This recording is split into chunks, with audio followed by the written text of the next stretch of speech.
6-2. And you know what Hikaru's face said? It was the double question mark. You saw it in his eyes. He's like, is this really Magnus Carlsen, or is this an imposter?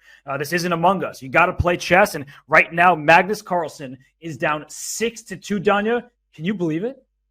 I cannot believe it. He's under Magnus's skin. He is filled with confidence. He believes right now, does Hikaru Nakamura, that he can win every single game in this match. It's like what basketball players talk about when they start hitting shots. The net is as wide as the ocean right now for Hikaru Nakamura, and that is a terrifying prospect for Magnus. He's down by 4. This is the final game of the 5-minute portion, and once again, Carlsen going for a very tactical opening. And look at Hikaru. He meets him at the top. He says, you want a Najdorf? I'll give you a Najdorf. I'll give you the sharpest Najdorf because I want to win this game and get to a 5-point lead.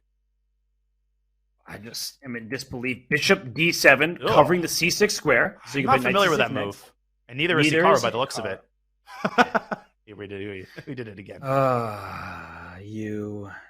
Why does this always happen to us? It only took 87 minutes. Well, we've been here the whole time. The players giving it their all, and Hikaru, he's giving it that stink eye. He's like, this smells fishy. I don't believe in it, but it actually looks quite solid for black because the one downside of playing Bishop D7 is your pawn on B7 is a bit loose. E5 comes to mind for white, just trying to get at that pawn on B7. But there might even be like a knight C6 follow-up in that position. So you have to be very careful before you push E5. That is a worthy line to show, but we're not going to show it because they are past that. Hikaru decides to continue his development. It is very typical in this line to castle queenside.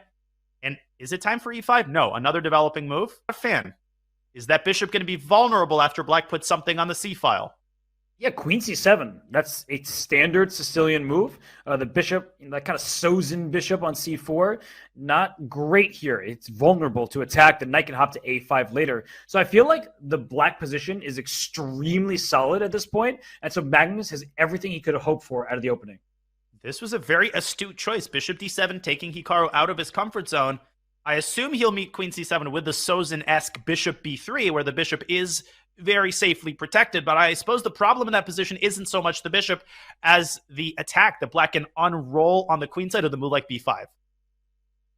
It can get really scary. So I like the move queen c7, just getting off the d file. I just don't like the look of e5 with some kind of like knight takes e6 at some point. It just looks scary to my eyes. I know it doesn't work, Danya, right? You get too many pieces, but I just don't like the queen staring down the line towards an enemy rook. No, you're absolutely right. I don't either. And Magnus doesn't like the placement of the bishop on g5, which can now drop back to h4. But then you have to start reckoning with tactics based on the fact that the bishop will no longer be defended. Of course, the immediate knight e4 in that position fails because you take the bishop first. But you got to watch out for that. That's just another thing for Hikaru to keep track of. And the queen lands on b6. And Hikaru does not want to take on c6. That will improve the light square bishop. The light square bishop on d7 and the knight on c6 fighting for the same square. I see an argument for knight to b3 here, just trying to play on the queen side, but bishop f2. Great awareness from Hikaru. He improves the location of his bishop because you didn't want to take on f6 anyway, and he defends the center. And perhaps forcing the bishop on f2 actually did more harm than good because now the knight, it's a little bit more solid. You can consider taking and playing e5. There's always this prospect of bishop g4 pinning the queen, but that involves making too many weaknesses. And Magnus sidesteps the tension with another typical Sicilian move. We see this in the dragon and the Najdorf very frequently. Knight a5. And the big question is when or if black will castle, right? Castle kingside, you may be walking into an attack because you created a hook. The pawn on h6 wishes it could push back to h7 so that when g4, g5 happens, the king isn't open. So he castles queenside, and it was an objectively terrible choice, apparently, but I think practically it could be hard to punish. Yeah, but look at the c-file, Robert. Look at the c-file. He's going to get a rook to c1, and he's going to harass the queen, forcing it to the side of the board. This just looks terrible. What you need for black is to trade that dark square bishop away. Because if you could get your queen to e5, that would be excellent for black. But you can't get over there. So this is a big problem. This is a really, really big problem. Rook c1 already threatens discoveries like knight to d or b5. The queen will have to go on a journey. So I'm not liking this for Magnus, excuse me. I feel like castling queenside was just too wild. It looks so flimsy. It looks like he's already barely hanging on. I don't like to show engine lines, but if I may make this one exception, it'll be worth it. Let's bring up an analysis board as Hikaru contemplates how to continue this initiative. Rook c1 is what he's thinking about. And if the queen moves up to a5, look at this subtle move, a3. And you even say it quietly, a3.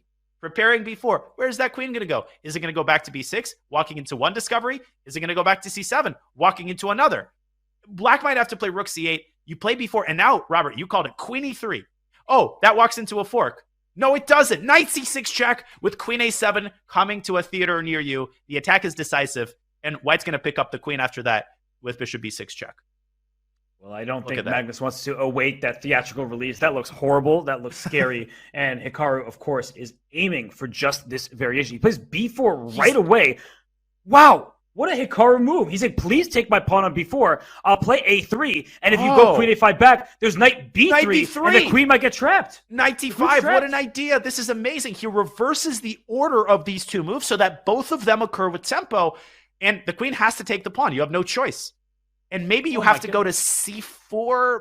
But, oh my God, Black is walking on some red-hot coals here. You have to. Look at Hikaru's face. He's stunned. I think he's playing it up for the fans right now, but he truly is stunned that this is happening to Magnus Carlsen. And if queen c4, these knight d5 discoveries, you may be able to take on d5 if you're going to, right? So queen c4, knight d5, e takes d5. Rook takes on c4, you take back, you get a minor piece, a rook and a pawn, Lasker compensation for a queen. And long castle, Robert, that epitomizes what has happened to Magnus in the 5-minute portion. That was such an uncharacteristic decision.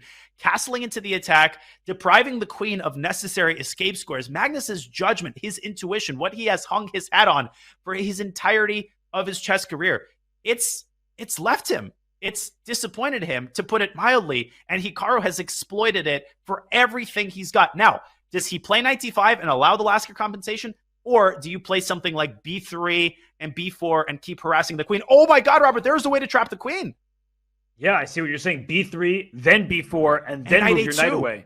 Yes, it traps the queen. The reason why we're talking about this is if knight a2 right away, if White just plays that move, the queen is the a4 square to run to. So if the pawn were on b4, that looks like it's very weakening for the White king, but you actually block the queen from escaping. You win the queen for some material. And now Hikaru, who is down to 1 minute 15 seconds, he needs to, I know how good he is and how quick he is, but he does need to be a bit careful. And he hasn't been in time pressure for like 4 games, really since the beginning of the match. So this might be Magnus's best hope. Just keep things as confusing as possible and hope that Hikaru panics in time pressure. But panic has not been in his vocabulary, whether he's at 3 minutes or 0.3 seconds. No, but knight d5 feels like the most obvious move. It's just not the best move. And that would get Magnus a chance back in the game. So I feel like here, Hikaru, if he finds b3, that just shows the sensational form he's in. But he plays knight d5. I anticipated this would happen. And Danya, now I really feel like Magnus has a chance in this game. Is Lasker compensation for the queen. Named after Emmanuel Lasker, the early world champion, Black has a lot of stuff. And after the bishop moves back to f8, he's got sustained pressure on the e4 pawn. Don't move the knight away from d4 because then the bishop is going to park itself on c6. Hikaru's got to be very careful. He has to be precise. He's still better, Robert, but this is encouraging for Magnus, and he is going to put his bishop on c6. And I think bishop d8, bishop a5. I was just going to say, practically speaking, soon Black may be better. It just, you have more material. The point value may be the same, but you have a bishop, a light square bishop, a rook, and a pawn for one queen, and you're just staring at this e4 pawn. He plays bishop d8. Good idea by you, played by Magnus. Bishop a5. Give me the knight on c3. Give me the pawn on e4. Look at Hikaru's clock. And Hikaru says, give me the knight on f6. I have to relieve the pressure, but look at that mega rook on e5. Hikaru just says, I don't care about anything. I've got a queen, and I've got all of these weak pawns to capture. I still think Hikaru's going to win this game. Wow, big move there by Hikaru, understanding to take the knight, take the pawn, get all those pawns off the board on the king side. And let's see, Magnus with 1 minute and 20 plus. He is up a full minute on the clock. What moves does he have? Queen takes f6 is the obvious threat. Then h4, h5, h6, h7, and finally h8. The pawn is just going to run up the board and make a new queen.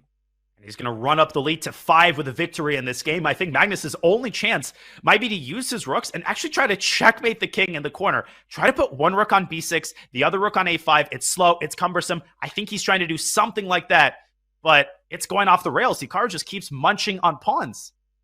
Yeah, though right now the rooks are defended, the bishop's defended. If queen takes f7, I think his bishop takes f5 is his idea, and the white king will be victim to a lot of checks. So that's the one bit of good news for black. Oh, bishop g6, he blundered and Magnus You missed it. Magnus is playing too quickly. Bishop g6 was a discovered attack on the rook on e1, and the queen on f7 was hit as well. Unbelievable blunder. Magnus is not even thinking about it because he's so used to losing games. I think inertia just carried him forward. Bishop g6, a discovered attack, and you couldn't take the bishop, not because you lost the rook, but because you got mated after that. Okay, but look at that move. Rook b5. Queen e7. Rook b2. It's a draw. Rook d1. He allows it's a draw immediately. And listen, a good practical call by Hikaru. No need to do anything crazy. The only winning move there was queen c7 to e7, but how hard is that to see with